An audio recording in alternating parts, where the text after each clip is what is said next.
For those who don't know me, myself, my name is Alex. I'm the regular host of the webinar. And today we're going to be covering privacy and the deprecation of third-party cookies. So thank you to everyone so far that has sent in their questions for Doug, Julien, and for Suzanne. We're going to be covering a few of those questions as we go about the webinar today. At the same time, if you do have any questions or things which arise whilst we're covering the different questions which have come in, then you can also send your questions in real time via the Q&A button. It should just be down below on your screen. But we do ask, please use the Q&A button and not the live chat, as it just allows us to keep control and check over all the requests which are coming in. We will be sending around the complete recording and the slides following on from this session. And first of all, I really do have to apologize. Sorry for the technical difficulties if you received multiple emails from us around Zoom. It was very much a facepalm moment and a very stressful 20 minutes for us trying to figure this out. But thanks so much for taking the time and joining nevertheless. But now it's my pleasure to go ahead and introduce Doug, Julien, and Suzanne, who are going to be taking this session today, all about privacy and the deprecation of third-party cookies. So I'm going to pass it over to you guys and just say thanks everyone for joining today. Nice one, Alex. Thanks. Yeah. Thanks, Alex.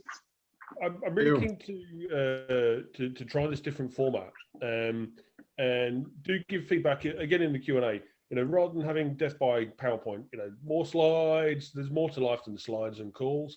So you know, for us three cherished colleagues to have a bit of a chin wag about cookie deprecation and the like. Thought that might be a bit more fun, a bit more interesting, a bit more dynamic. So that you know, Julien, you're the Mac to my cheese. Suzanne, you're the salt to my pepper, and so on and so on.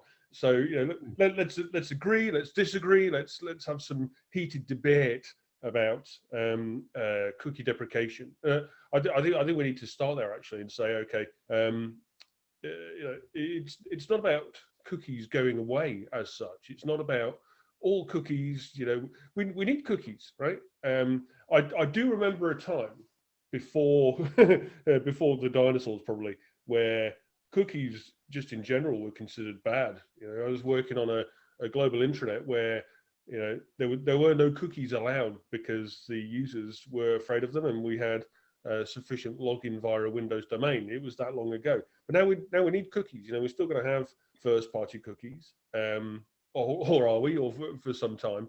But you know, some would say, and feel free to disagree with me here, guys. You know, third-party cookie deprecation was inevitable because we're all thinking about tracking users and following users around the internet and using surveillance-based marketing. And that actually leads on to, you know, the questions. This is the Q&A. It's not a Doug rant, not this time. Say that for another day. But a lot of these questions do focus on what's going to happen to remarketing, retargeting. How are we going to chase people around the internet? What do you guys think? Okay, you know, do we still need to chase people around the internet? Is retargeting, remarketing still a valid technique? And if so, how are we going to do it? What are your thoughts? It seems if you look at the questions that we're still looking for hacks to continue what we have been doing all along. And I think this is the end of an era and also an opportunity to rethink marketing and the way that we engage with our customers. And that has to do with what marketing really is, that you have to show an interest in who's in front of you, what excites them, what compels them, seeing if you can somehow find data points that show, that identify that, and then put them together and come up with a strategy, and not just being lazy and spinning off like piggybacking on cookies and all over the internet. But that means that we have to be creative again and think about technology will follow. It's more an ethical discussion. It's more on how to approach clients than it's about how technology should support that. One follows the other, I believe. Yeah. Now, how we solve this? I think ethics is completely valid across regions, but solving this technically, and Julien, we were talking about some regional specifics with regards to legislation earlier on a different Slack conversation. But you know, one of the questions we've got here from Emily at marketer.tech. How will targeting and tracking methods differ between countries in Europe? I think that's a really good question. You know, if I solve for something in the UK, Suzanne, is it going to be the same solution for you guys in the DAM? And Julien, you know, how's that going to work with in other mainland Europe countries, in France, for example? Are we going to have to think very carefully about which region we're in and what we're solving for?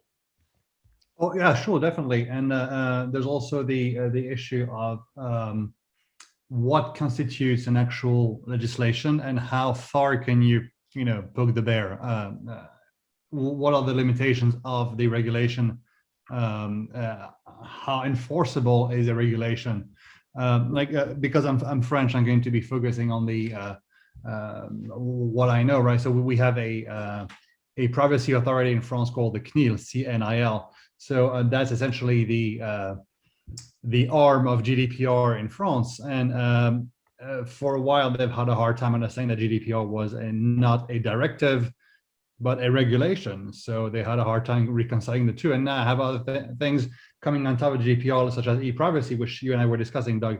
And e-privacy, has more of a layer of suggestion because it's not a regulation per se, but it could change soon. So yeah, like you said, knowing where you are geographically and therefore juridically speaking is important. But the problem I think most of our clients have is, should I cater to visitors everywhere? Meaning that I have to do some detection of where they come from geographically so that I can adjust my content and my policies in advance. The consensus is you pretty much have to consider where you as a company are sitting.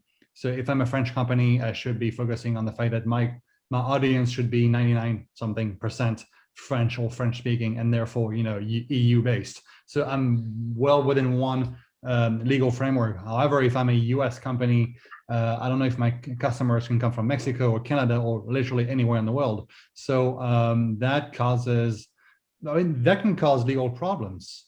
So we're stuck in a situation where we have to show that we've done the best effort we could. So, and that's not always enough. I'm very much aware of that. But being able to show that you are aware of what the legislation entails, that you've taken as many steps as possible, is a good sign of faith. So, I've got a controversial suggestion here. Okay, it's quite a straightforward solution to the question: how should we target and track users? How can we retarget users? How can we track users across sites without third-party cookies? Well, here's my suggestion: don't. You don't need to, and you shouldn't. Right? Stop tracking users. Stop using surveillance to do your marketing. You don't invest in users. You invest in a campaign. So really, you should measure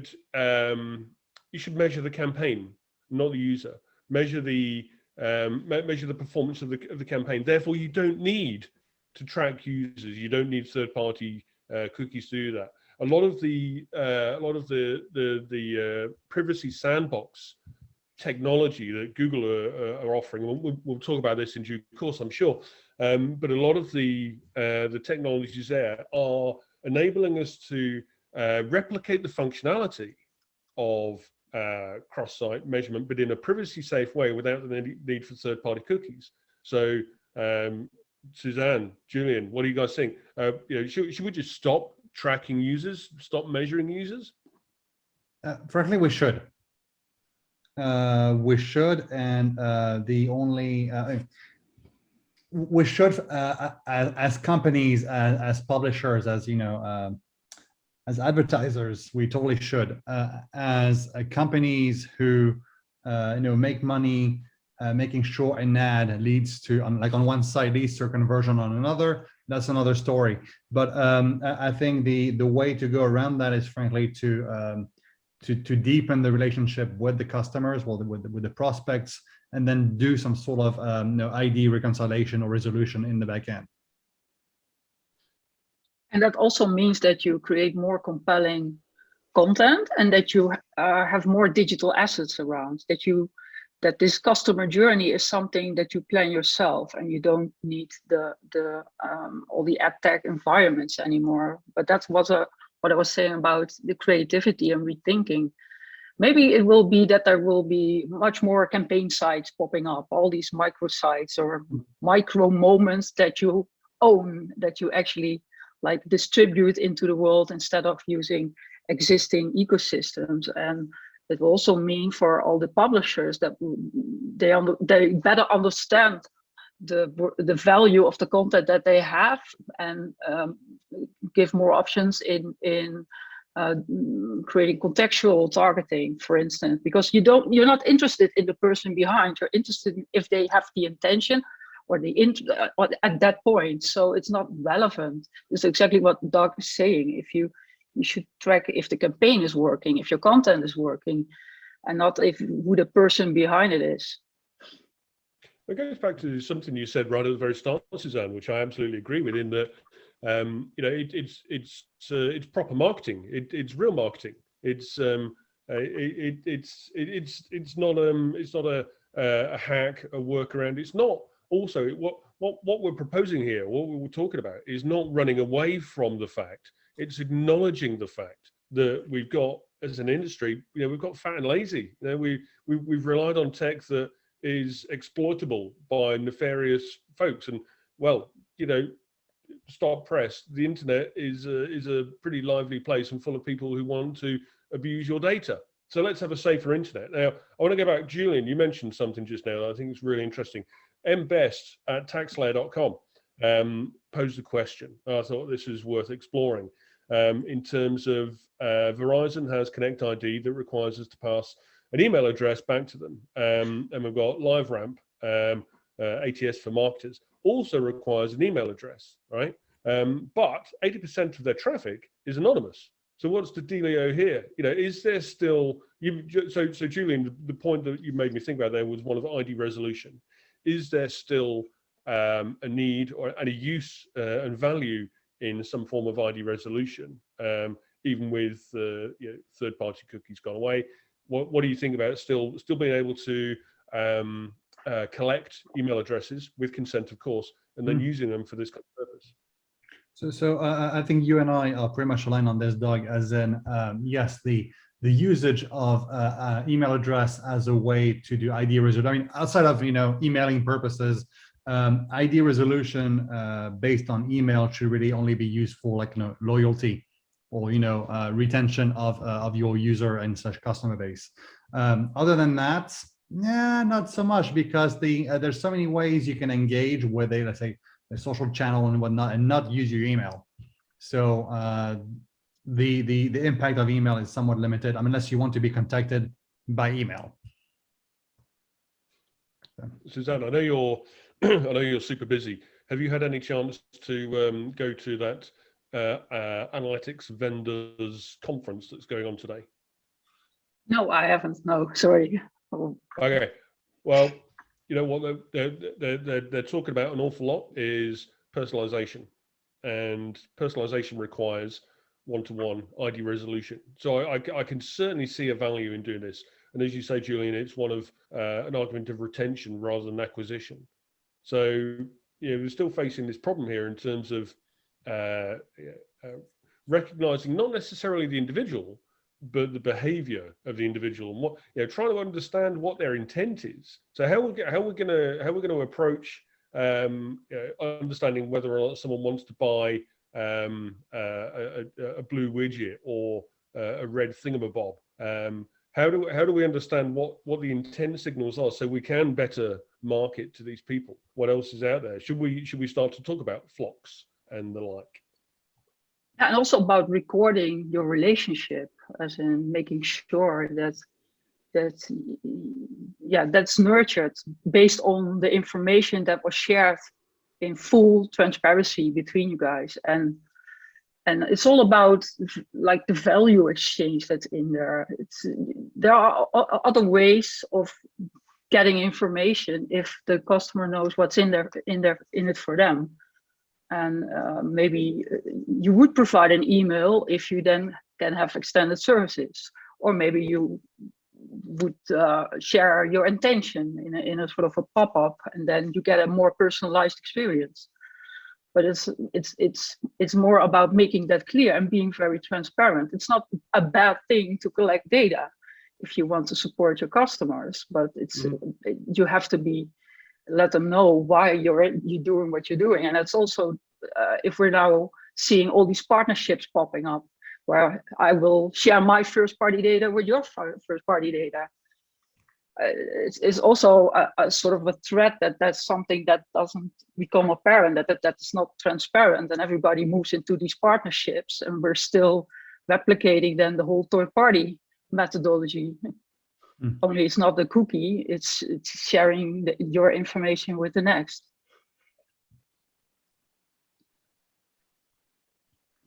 Okay. So, and any ideas on that, Doug? Also, that we now see all these partnerships, all the walled gardens that now are intercollecting, and the parties that stand between those. Yeah. That's it. That's what I was immediately thinking about. Walled gardens. How are they going to function? I wouldn't be surprised at all to say within a walled garden, if you've got a large search engine beginning with G and ending in Google, they happen to have multiple properties, right? You've got the video platform, you've got the maps, you've got the search, many others. All of these owned and operated properties, they would consider, quite rightly, they would consider those properties to be first party. So whatever you're doing with your audiences right now, whatever you're doing with your remarketing, your retargeting within your walled gardens, I don't think you're going to see much change. It's those other sites outside the walled gardens where I see the partnerships that you talk about, Suzanne. I see that's where you're going to add value there. Or maybe you don't even need to do, again, this surveillance-based marketing. Maybe you could go with looking at your historic data, modeling out what the context actually looks like, and using that contextualization of the search, of the landing page, of the microsite, which you pointed out already, and use those signals for appropriate targeting of content, right user, right message, right time. Heck, this is what we do as marketers, right? So go from there, and then you can measure the efficacy of the campaign. Julien, what do you think?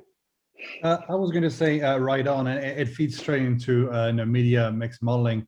And whatever you can do with data and fancy machine learning algorithms. I, for one, I'm a bit more conservative in that as a trader, past performance cannot be a reflection of performance to come, but it is a good basis for analysis. Yeah, or I like to do like billing models at least, or getting a baseline for, hey, I can expect to buy that much ad traffic to get that much revenue. But yeah, using the more advanced data marketing techniques, and you're more able to understand exactly how to spend that money in the future. But with the caveat that you don't necessarily know where your ads are going to show. Yeah, I think we've got to break this problem down into, or break this opportunity into multiple different areas. So you've got the targeting question. Then you've got the activity of measuring that activity, and then being able to post-click, post-purchase, post-sign-up, whatever, do some form of attribution. So I mean, we can dwell on the marketing retargeting. I think there are techniques there. But what about the actual measurement of the action, measurement of the impression, measurement of the click, and then the attribution beyond that? Where do you see us going with those kind of solutions? With those kind of opportunities, what sort of solutions do you think we can consider right now, or maybe 6 months down the line? Is that for me again, or you want to? Any takers? You are both my cherished colleagues. Okay. I can't say I have favourites now, can I? No, Daddy, no. I think the ad platforms will always get a good measure of how many people click their ads, and behind the curtains they'll know who. But for publishers, I think the tether is going to break, because we're not going to be able to tie view to click and to conversion, not directly anyway. So we'll have to find ways of guesstimating who they are, and that's where again machine learning comes in, but with some limitations. I mean, it's not perfect, but it gets you somewhere.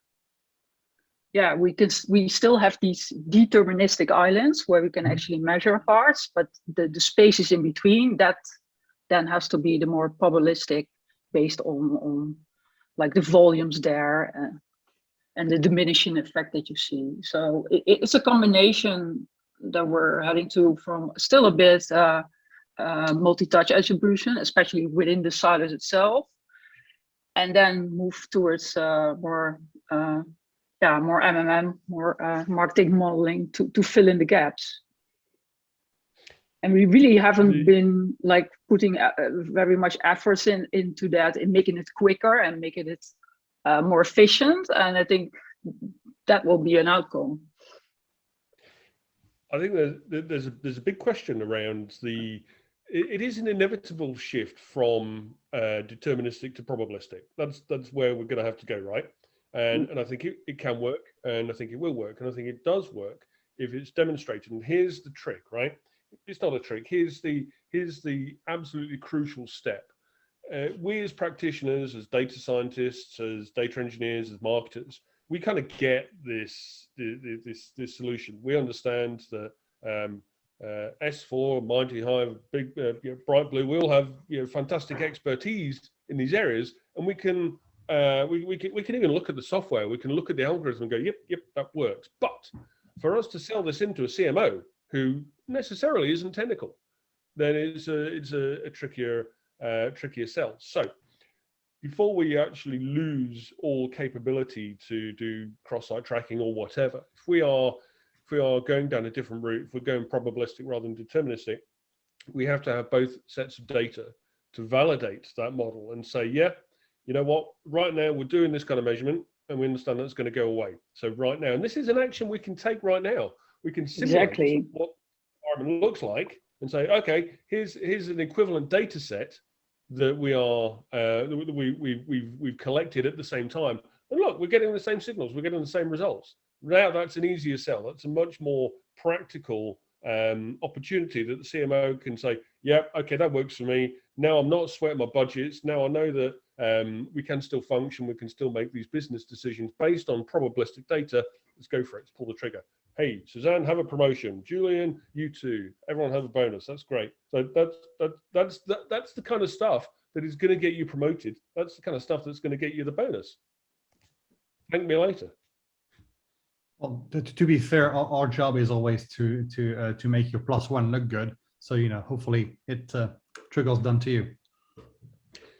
Yeah, we've just had Mr. Viewer, that's Mr. Anonymous Viewer, has just posed a question. I think is a neat follow-on from that little exchange. So, Mr. Viewer, Mrs. Viewer, thank you for this.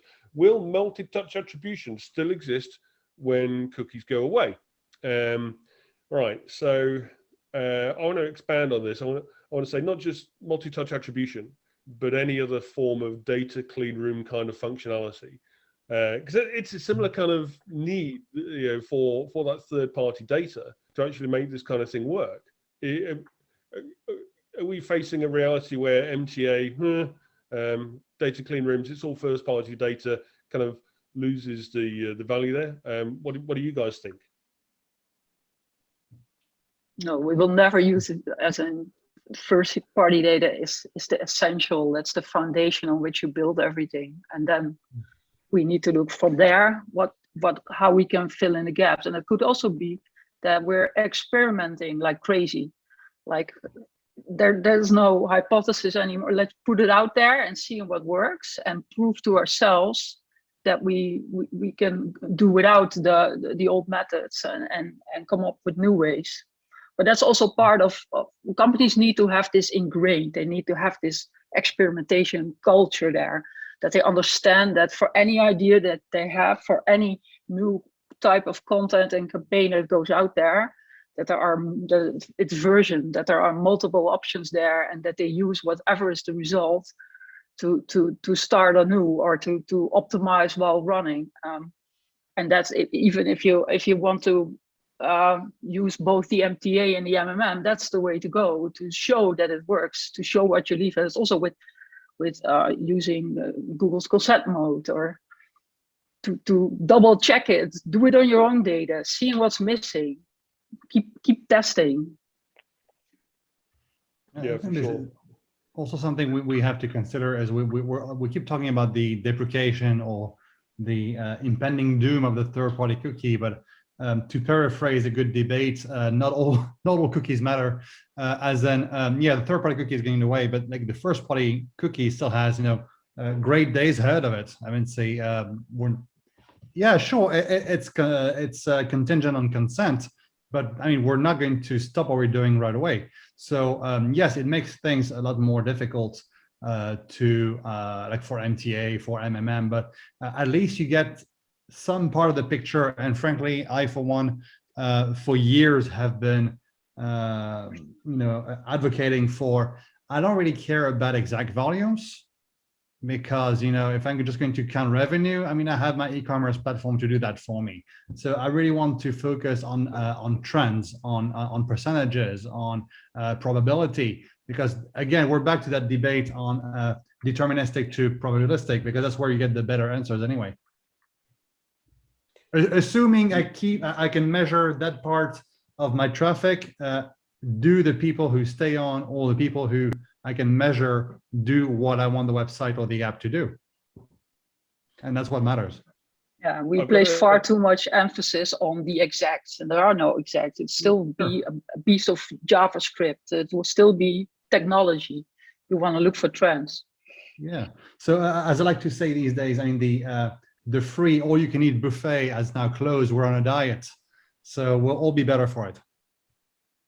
Veggies only. Yeah. Yes. So, yes. Stop it. Okay, I'm going to consider the dystopian future, where all browsers, let's call them by their proper name, user agents. They act for me. I'm a user. They're my agent, right? Let's not forget that. User agent decides that the default is to, well, as a lot of browsers, as a lot of user agents are doing now, automatically saying no to third-party cookies.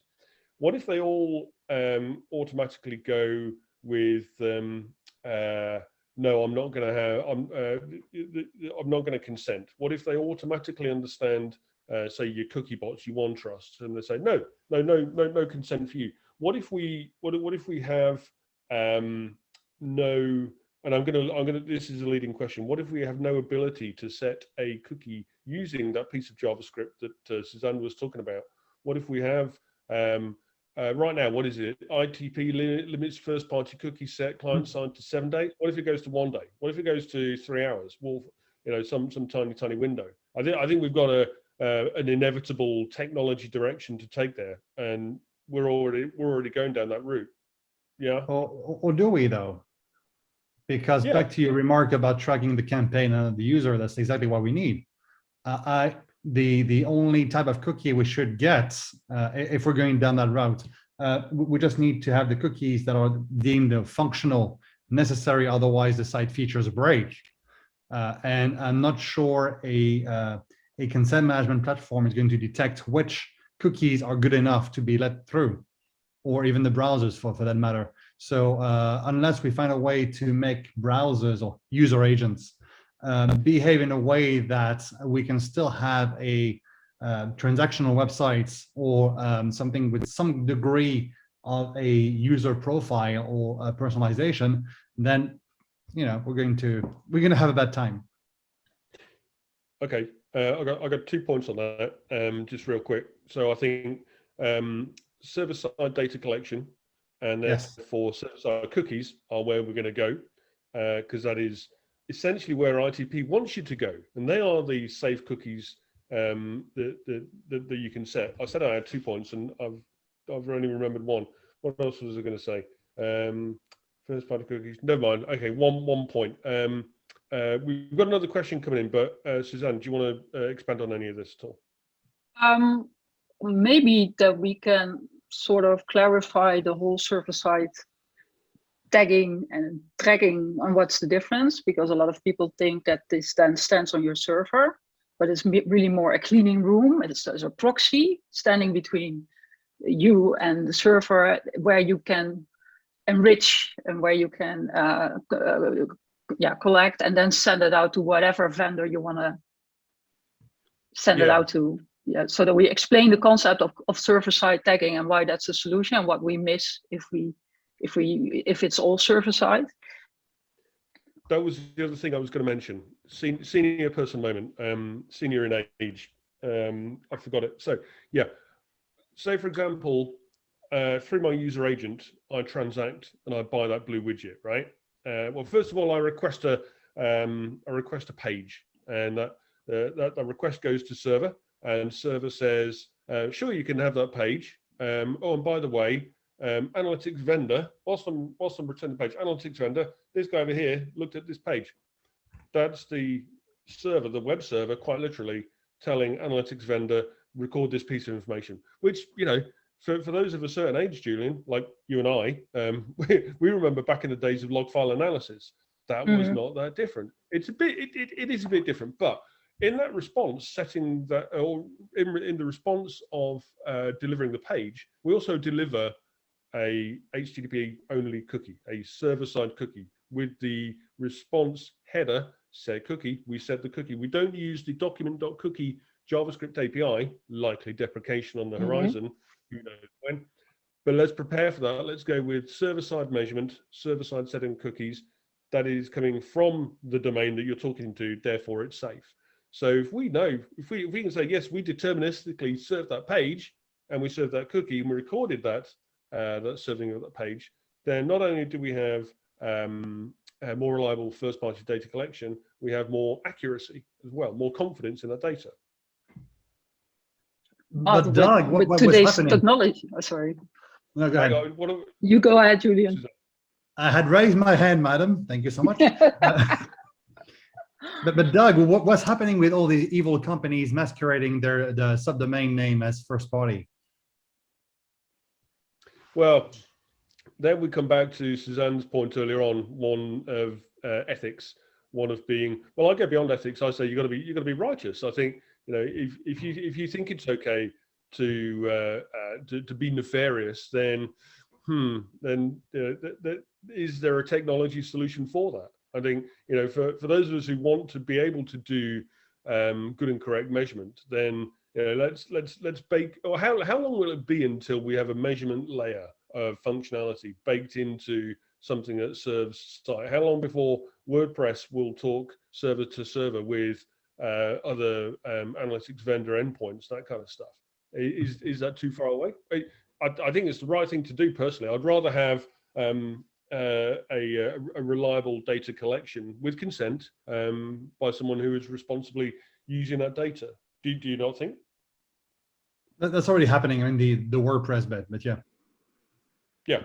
So, but with today's technology, sorry, I really want to make this point. With today's technology, not everything will be a server request, right? On the front end, there's a lot that you can do if you want to have a quick website. So if you do it server side, you will miss the interaction with your page or with your website. But are those interactions important? Maybe that's then the second question, because everybody, that's why this whole focus on being exact, and that this somehow that digital world is like a one-on-one copy of what's really happening, and it's not. And we also need to understand that we already see a subset, and that might be that we then see a second subset of the subset. But is that bad? If you still seeing the results because you understand the trends and you still can deliver the right message because you see that in the results, then you're there, right? Yeah, I completely buy into that argument. Absolutely. Julien, you said the WordPress server to server is already in progress. That's already happening. We're seeing the cookie sandbox technology from Google that's sort of being tested, then it's not, then it's changing. It's all moving very, very fast. Does it have to move that fast? Are we looking at, there's a question from Emily, by the way. So Emily, thank you for the question. Yeah, well, what does the timeline look like for third-party cookie deprecation? And what does the timeline look like for first-party changes? So, so first of all, I think like Emily really exceeded her question quota, but the main milestone is 2022 when Chrome officially pulls the plug on third-party cookies, but there's no deadline as I know it concerning first-party cookies, because they will keep being used for, like I said, like for functional reasons, for like you know, this is required for the website to operate properly. Yeah. Oh, this guy like Andreas Patrickson, who's that? Will we ever actually own on? Good, actually. You should meet him. I'll introduce you one time. Is he? Okay. Yeah. So will we ever truly own our personal data? Is it your own pod that you connect to services on a multi-channelized internet, or will the big tech companies keep on acquiring more and more of our data? So I want to say that in Europe, at least, that will happen over my dead body, or, you know, any governing entity, you know, linked to GDPR or EV privacy. We are seeing that kind of trend in the US, where CCPA, for instance, the GDPR's ugly twin. So CCPA pretty much says there are ways for you to agree to selling your data. The question is, do you monetize it? Do you actually, what can you actually? There was a time not too long ago where we, and again the old guard here, Doug, were discussing should you pay to keep your data private? Or should you be paid to provide the data, your data, to publishers? I'm not sure how ownership goes. I mean, ownership should start with consent.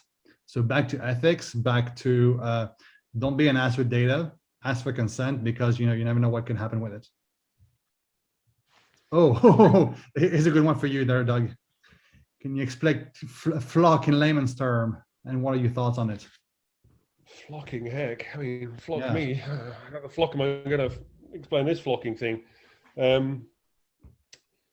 Well, as it stands right now, because yeah, the whole idea of federated learning of cohorts, that's what FLoC stands for. It's changing. It's changing. Okay, so imagine, rather than the entire history of rather than your entire browsing history being recorded by everybody via third-party cookies. That's essentially what we have right now.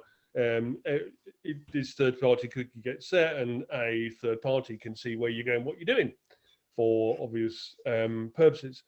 But what if all that data was actually only in my browser? Okay, so that there is, and this is the big but here. Something within my browser is able to understand those browsing habits, and to be able to say, well, based on this model, you look like person X, Y, Z. You look like the type of person who's looking for a red widget, or you may be looking at outdoorsy type stuff. Yeah, then therefore you're in the outward bound kind of group. You can be in the multiple groups, and if an advert, or if an advertiser publisher wants to offer up an advertiser says, well, I've got someone who's on your site right now, and the browser is broadcasting this signal that says outward bound type person, outward bound, give me outward bound adverts, and therefore the correct advert is served. But this identity, this persona, this history, this behavioral record isn't actually observed by anybody. Hopefully that gives you an idea of what the intent is. Where it stands right now is that of the multiple cohorts that I could participate in or be a member of, if you look at the intersection of those cohorts, then we start to get into something that smells a lot like fingerprinting. And that is where the thin ice is, my pedigree chums. It is not a cool thing. So I think that's where the work is going in terms of, okay, so these are the flaws, these are the cracks that we're seeing. How can we make this still work? Because I do buy into the intent. The other point I should mention is that for a site to say that a user has been here to the browser so that that data can be used in this federated learning, then the site has to opt into that. The site has to say, yes, I'm going to participate. Okay, so it's not like every site is going to be interrogated. It was going to be for the test, which is why the fingerprinting risk was there. So yeah, I get it in terms of the intent. I think it's going to be really, really tricky. I think there are actually more likely other sandbox technologies, stuff like the reporting aggregation, and the reporting of aggregated data and the click measurement. I think those two together are going to allow privacy safe cross-site impression tracking, therefore frequency capping, and click tracking, leading to correct measurement of conversions.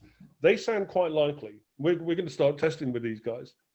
But the question I have over that is it still okay? And this is a question to Suzanne. All right, first of all, is it still okay for the ad tech vendor to essentially own this data within their walled garden so that they could use it, say, for data clean room use? So it's therefore possible for the party that considers themselves to be the first party to use that for their own purposes. The difference being that all other third parties don't get to see it. Is that okay for that massive centralization into one party? What do you think? It's giving even more power to the big tech vendors. They mediate now everything, and you have to believe what they put out there. So no, yeah, no. But no, yeah. No. Julien, what do you think? Do you see these other privacy sandbox technologies being more or less viable? So they're making progress. We're not there yet, far from it. It's still going to take months to perfect, because when you look at something like FLoC or ADH being not canceled, but outright discouraged by say GDPR, you think there needs to be pardon me, quite a few more months of work on how to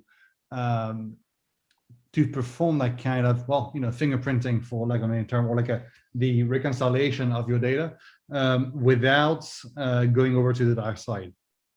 It's not easy. I frankly, I'm not an engineer, so I can't really come up with that kind of solution. They'll find it. I mean, to paraphrase Jeff Goldblum, I mean, data finds a way, but we're not there yet. So stay tuned.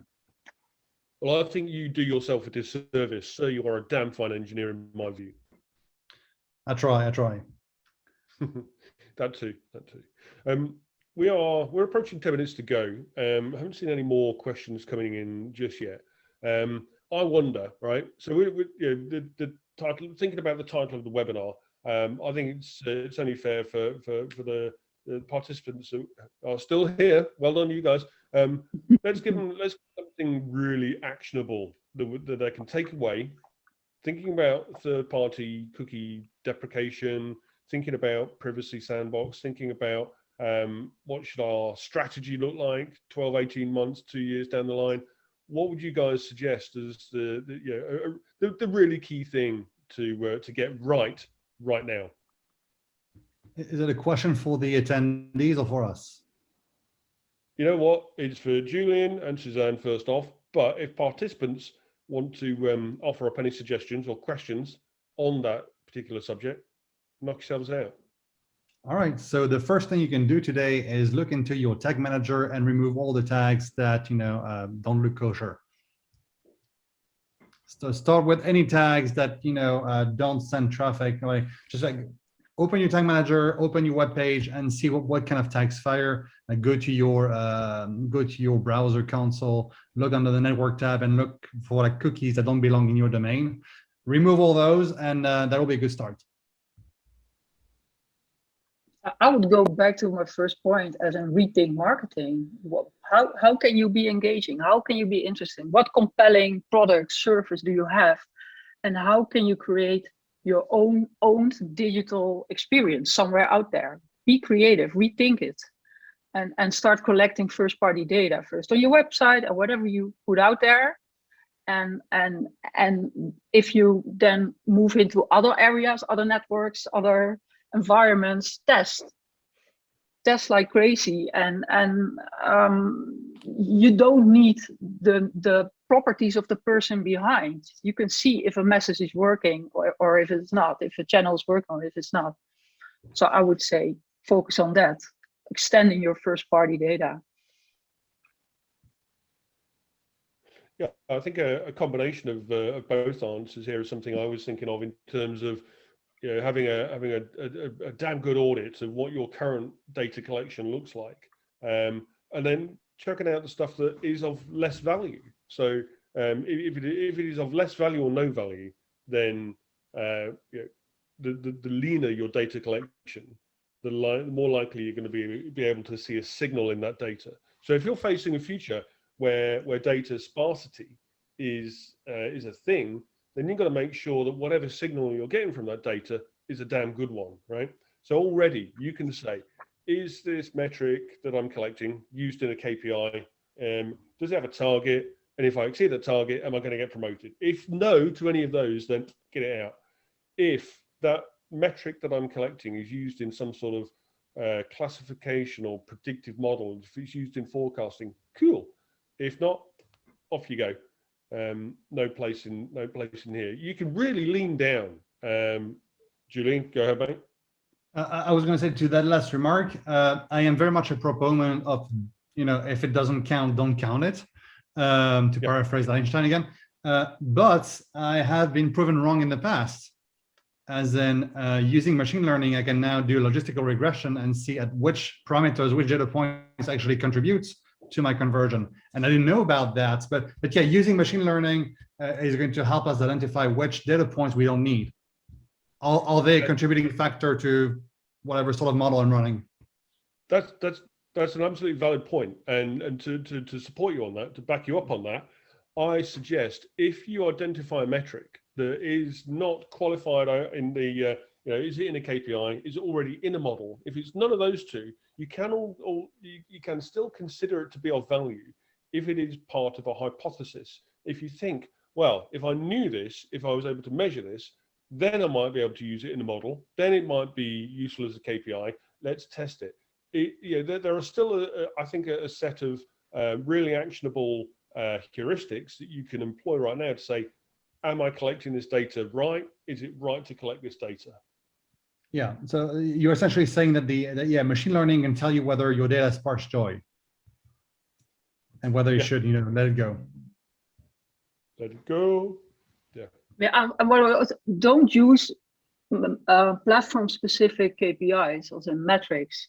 Think about it on your own way. What's your hypothesis? Why do you put it out? And how do you define success? And then look for the digital point or the measurement that can actually confer with that. It's about owning the customer journey and also understanding when it works and when it doesn't.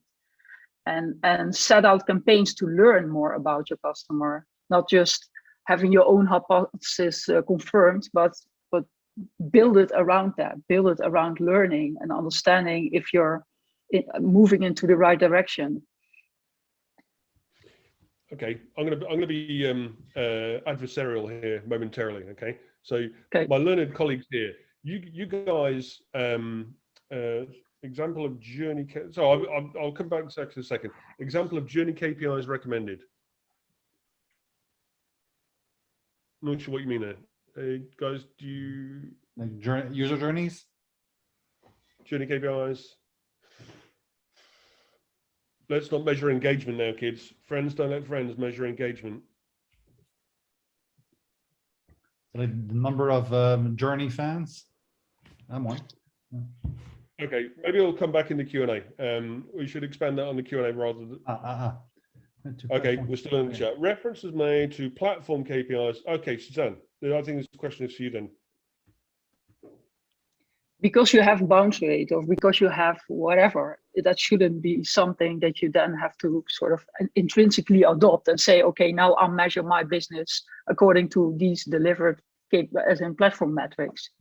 You could try to measure things that you put out there that are more a better representative of your success than the platform specific metrics. That's what I was referring to.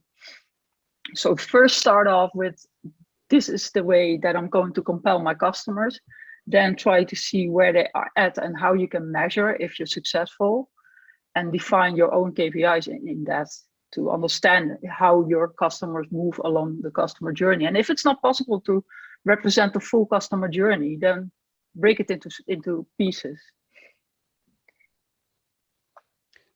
But as data practitioners, as learned cognoscenti, you guys know this, okay? But I think, looking at the questions that we've had prior to the event, some of the questions during the event, I think quite understandably, there's a lot of fear about this potential data hole.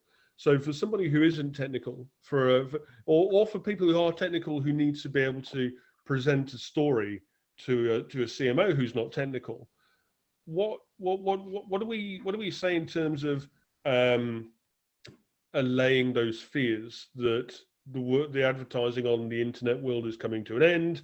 Oh my God, we're all out of a job. We can't do ads anymore because of cookies going away. All my hair is gone, but it would fall out anyway. What do you guys say? How do you put the friendly arm around the shoulder in an HR compliant manner and somehow comfort the individual? Or do you We're not saving lives.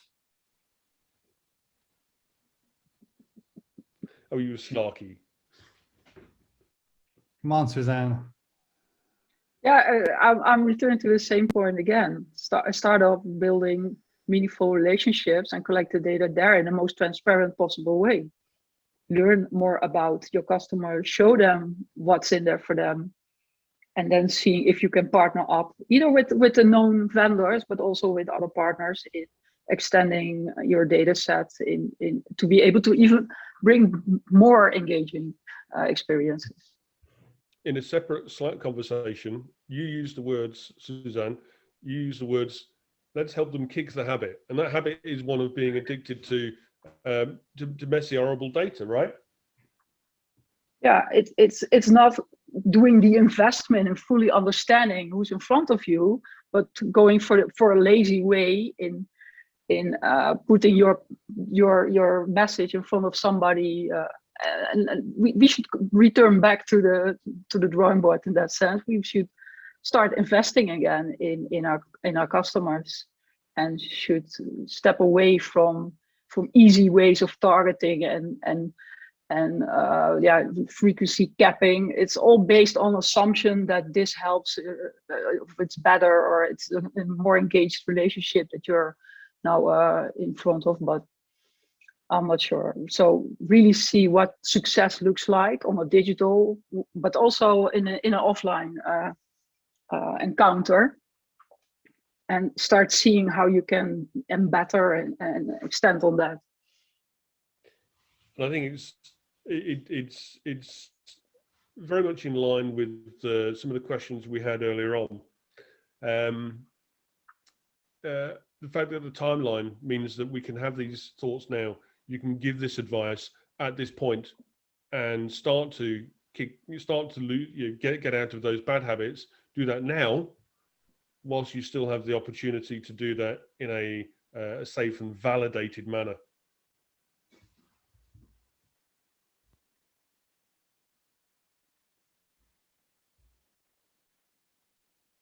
I think we had one more question from the gallery, Guntis, that is. So Raphael, we don't have a podcast lined up, but we might as well.